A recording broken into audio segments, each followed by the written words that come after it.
Thanks for inquiring about how to lock down your sale to avoid a buyer backout.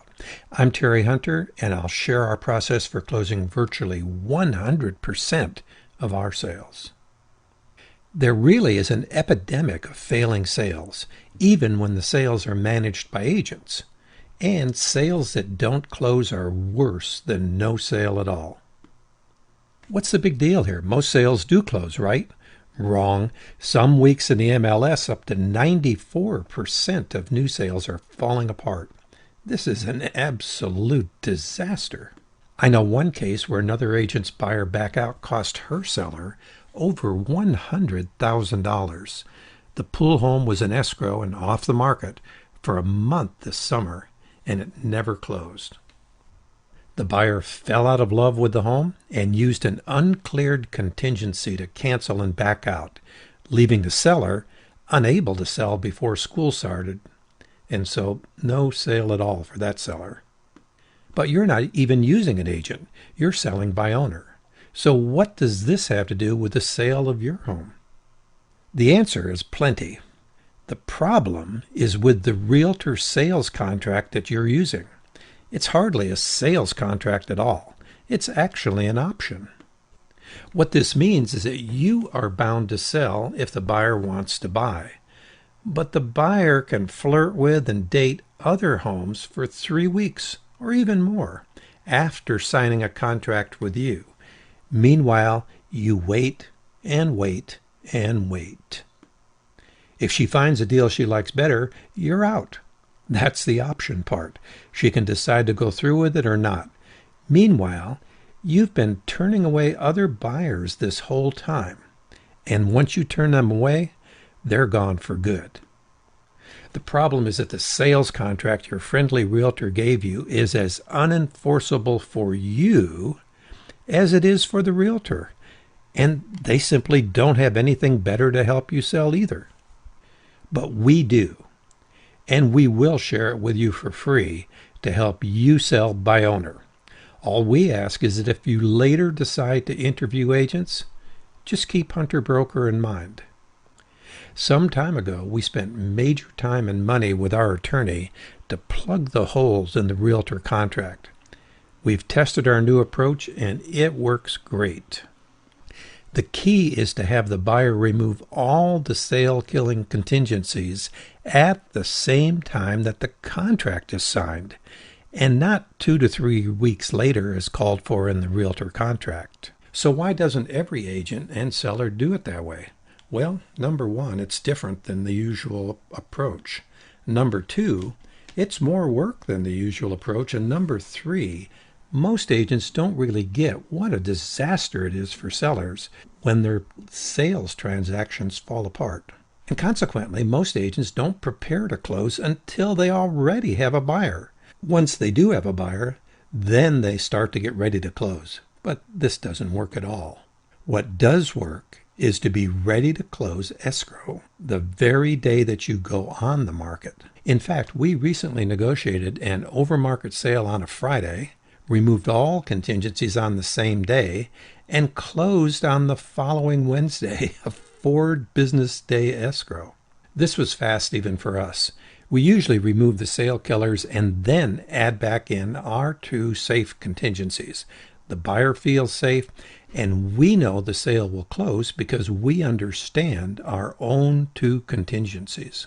The first of the 2 contingencies is a re-inspection. However, only significant defects that were not disclosed are a reason for the buyer to cancel. We're not talking about a chip missing from a kitchen tile here. We're talking foundation, structure, roof, major systems, or mold problems that were not fully disclosed.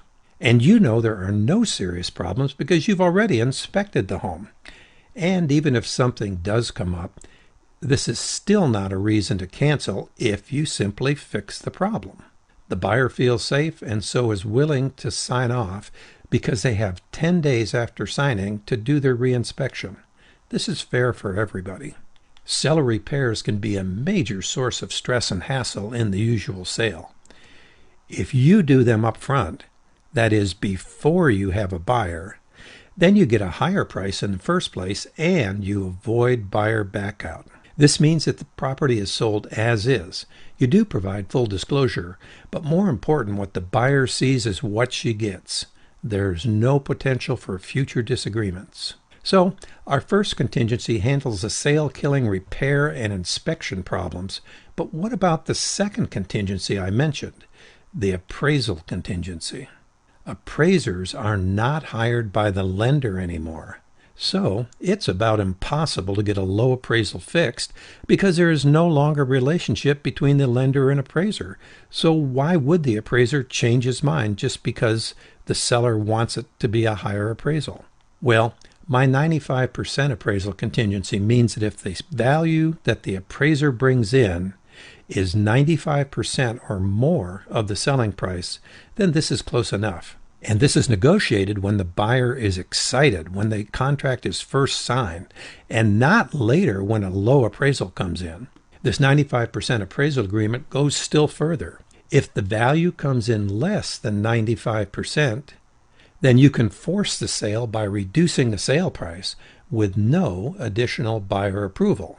Naturally, if you can negotiate something better than reducing the price with the buyer, you wouldn't do it. And if it wasn't a great sale, even with a low appraisal, you still wouldn't do it. But if it comes to that, you've got the right to do it because it's already been negotiated. You're not Costco. Your return policy should be, if the property is as we disclosed, then the buyer should keep it and not give it back.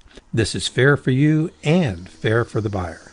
So there you have it, my secret sauce for closing virtually 100% of my sellers' sales. You now have a better chance of a successful close than most agents do. In a nutshell, what's necessary is that you, number one, be ready to close on day one. Number two, remove the sale-killing contingencies up front. Number three, have a limited reinspection. And number four, have the buyer agreed that 95% is close enough on the appraisal. And then you simply close as promised. In case you think I'm overstating the potential for escrows to fail, check out the many reasons buyers can use as excuses to cancel and back out. Number one, if the buyer doesn't send the deposit to escrow, you can only cancel. I collect that deposit up front, so that's not a question. If the buyer doesn't return his disclosures, you can only cancel. So you have to have all the disclosures and you have to have all of the contingencies removed so that they're obligated to return the disclosures. If the buyer doesn't remove the contingencies, you can only cancel. But in our case, they've already removed all except R2. Number four, if the buyer doesn't deposit closing funds, you can only cancel unless the buyer has already removed contingencies, in which case their deposit could be at risk. If the buyer doesn't like the inspection results, the buyer can cancel. If the buyer doesn't like the HOA docs, they can cancel. If they don't lock interest rates and they go up and the buyer gets a worse loan, he can cancel. The buyer doesn't qualify for a loan after all, the buyer can cancel. If the appraisal comes even $1 less than the contract, the buyer can cancel. And if the buyer simply falls out of love with your home, they just can choose any one of these excuses and they don't even have to cancel.